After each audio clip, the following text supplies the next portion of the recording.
गीता सार के उपरांत पूज्यपाद स्वामी जी महाराज ने आज उपनिषद सार का शुभारंभ किया है।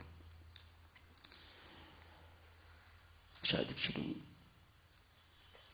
महात्मा गांधी गीता जी को अपनी मां कहा करते, राम नाम को अपना पिता कहा करते और गीता जी को अपनी मां कहा करते। कहते हैं एक महात्मा गांधी को ऐसा महसूस हुआ कि मुझे गीता जी जो संस्कृत श्लोकों में है पढ़नी चाहिए। विनोबा भावे जी को अध्यापक चुना गया, गुरु चुना गया। उनकी क्लास अटेंड करने के लिए महात्मा गांधी रोज जाते। गीता जी का पहला अध्याय खत्म हुआ, दूसरा शुरू हुआ, 100 श्लोक पूरे हो गए तो स्थित प्रज्ञता का शुभारंभ हुआ। स्थित प्रज्ञ के लक्षण शुरू हुए। पहला लक्षण महात्मा गांधी जी ने पढ़ा, सर्व कामनाओं का त्याग, अपने आप में संतुष्ट रहना, अपनी आत्मा से संतुष्ट रहना। ये पढ़ के तो चले गए, महात्मा जी ने क्लास में आना बंद कर दिया। काफी देर तक विनोबा जी की क्लास में ये नहीं गए। अचानक एक दिन फिर पहुंचे। विनोबा जी ने पूछा, गांधी जी आप इतने दिन आए क्यों नहीं क्लास में? आपने तो वायदा किया था कि आप रोज आया करेंगे, नियमित आया करेंगे, फिर आए क्यों नहीं?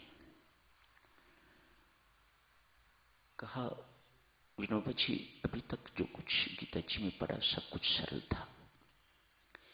यहां ये स्थित प्रज्ञता के लक्षण हुए, पहला लक्षण पढ़ा, मैंने सोचा कि इसे जीवन में उतारना चाहिए।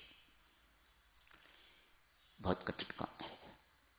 महात्मा गांधी जी ने कहा, बहुत कठिन काम है विनोबा जी। इतने दिन मैं इसी अभ्यास में लगा रहा, सर्व कामनाओं का त्याग और अपने आप में किस प्रकार से मैं संतुष्ट रहूं, इसलिए मैं नहीं आया। आज कुछ सफलता मिली है तो मैं फिर आपकी क्लास में आ गया हूं ताकि आगे के लक्षण मैं पढ़ सकूं, सीख सकूं। कहने का अभिप्राय देवियों सच में ये है, पढ़ना और बात है और पढ़ के अमल करना बहुत भिन्न बात है। बात पढ़ने से ही नहीं बनती, बात जो पढ़ा है उसे जीवन में बसाने से, चाहे थोड़ा बसाओ जैसा भी हो, उसे जीवन में बसाने से बनेगी। बेशक भगवान की घोषणा है, गीता जी का जो अध्ययन करेगा वह भी भव से पार हो जाएगा, उसका भी कल्याण होगा। लेकिन भगवान ने यह संकेत नहीं दिया कि कब, इसी जन्म में हो जाएगा या अगले जन्म में या उससे अगले जन्म में भी यदि इसी प्रकार से अध्ययन करते रहे तो लंबा अरसा लग सकता है।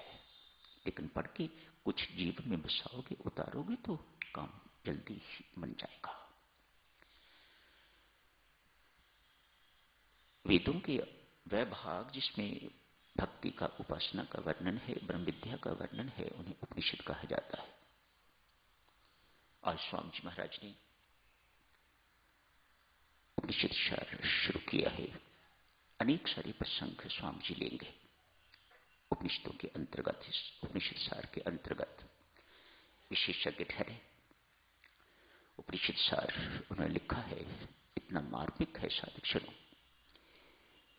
आर्य समाज के विद्वान, अन्य विद्वान सभी के सभी उस पुस्तक की धाक मानते हैं, भूरी भूरी प्रशंसा करते हैं। जितनी मार्मिक चीजें स्वामी जी महाराज ने यथार्थता पूर्वक लिखी हुई हैं, इतनी और व्याख्याकारों ने नहीं लिखी। सो उपनिषद स्वामी जी महाराज का एकादश उपनिषद सार विद्वानों द्वारा पढ़ा जाता है, कंसल्ट किया जाता है, स्वामी जी ने क्या लिखा है। पढ़ते हैं और उनकी व्याख्याएं स्वयं विद्वान हैं, स्वयं भी व्याख्या करते हैं, लेकिन ये देखते हैं जरूर कि स्वामी जी महाराज ने क्या लिखा हुआ है। मानो इतना ऑथेंटिक उस अनुवाद को वे मानते हैं। एक एक शब्द का अनुवाद उन्होंने किया हुआ है, सो कोई दिखला नहीं सकता। ऊपर अंक देके नीचे उसका अनुवाद जो है वह किया है, अर्थ किया है और फिर उसके बाद व्याख्या की है। ऐसी सुंदर, बहुत सुंदर ढंग से स्वामी जी महाराज ने ये किया हुआ। उपनिषदों में साधक ब्रह्म विद्या का वर्णन है। ब्रह्म विद्या वह है जो हमें ब्रह्म का ज्ञान करवाती है, हमारे अंदर घोर अंधकार को दूर करती है। उसके पास जाने से, उसके समीप बैठने से, जो ब्रह्म विद्या के हमें समीप ले जाए, उन्हें ही उपनिषद कहा जाता है। उपासना के माध्यम से उपनिषदों तक हमें पहुंचाए, उन्हें उपनिषद कहा जाता है। उपनिषदों में साधक बहुत सी सुंदर कथाएं हैं, अनेक कथाएं हैं। नचिकेता की कथा उसी में है, दमन दया दान ये कथा उसी में है। राजा अश्वपति से ज्ञान प्राप्ति के लिए ब्रह्मज्ञानी लोग जाते हैं, ये कथा उसी में से है। सत्यकाम की कथा उसी में है। एक गाड़ीवान की कथा उसी में है। आज इसी गाड़ीवान की कथा शुरू करते हैं। उपनिषद काल की बात होगी, हो सकता है उससे पहले की भी हो। एक राजा थे, जानश्रुति उन राजा का नाम। बड़े परोपकारी राजा थे, बड़े समृद्ध राजा थे। उनके परोपकार के कार्य दूर दूर तक उनकी ख्याति के कारण थे। अपने राजकोष से जगह जगह पर अस्पताल, स्कूल, विश्रामालय, धर्मशालाएं इत्यादि खोली हुई थी। ताले नहीं लगते थे घरों को। राजा के राज्य में चोरी नहीं थी, मानो लोग संतुष्ट थे। जो गरीब थे, राजकोष से उनके भोजन की व्यवस्था की जाती थी।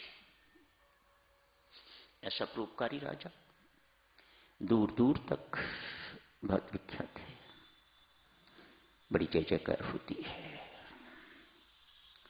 सत्कर्मों के साथ साधक सेवा के साथ, जैसे ज्ञान के साथ, ठीक इसी प्रकार से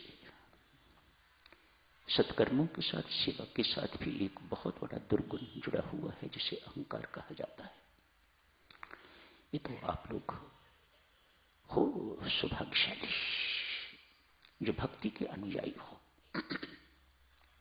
जहां सामान्यतः अभिमान प्रवेश नहीं कर सकता, बाकी किसी को नहीं छोड़ता।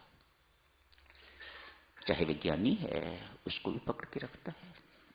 ज्ञान बुरी चीज नहीं, लेकिन ज्ञानी कहलाने का जो मजा है, जो आनंद आता है, वही अभिमान है। कर्म के साथ, सेवा के साथ भी अभिमान के बीच पड़े रहते हैं। जैसे ही प्रशंसा का पानी मिलता है, उन्हें तो अंकुरित होने लग जाते हैं और वहीं पर ही नहीं रहते। अंकुरित हुए नहीं तो विशाल पेड़ का रूप धारण कर लेते हैं।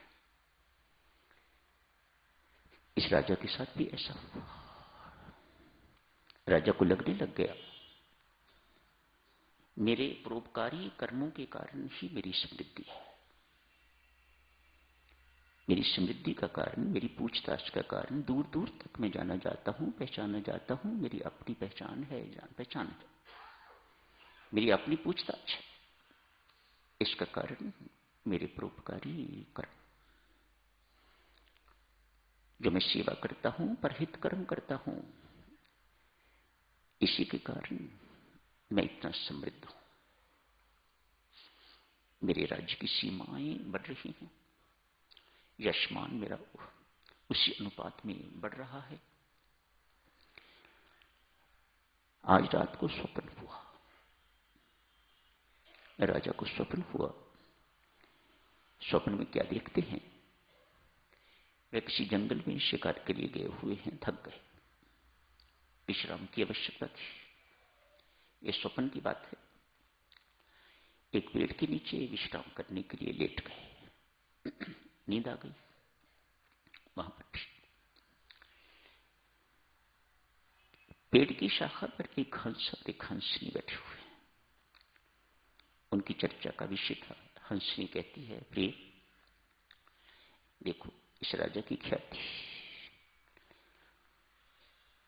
इस राजा के कर्म देखो, कितना परोपकारी राजा है, और अपने सत्कर्मों के कारण, सद्गुणों के कारण दूर दूर तक वेल नोन है।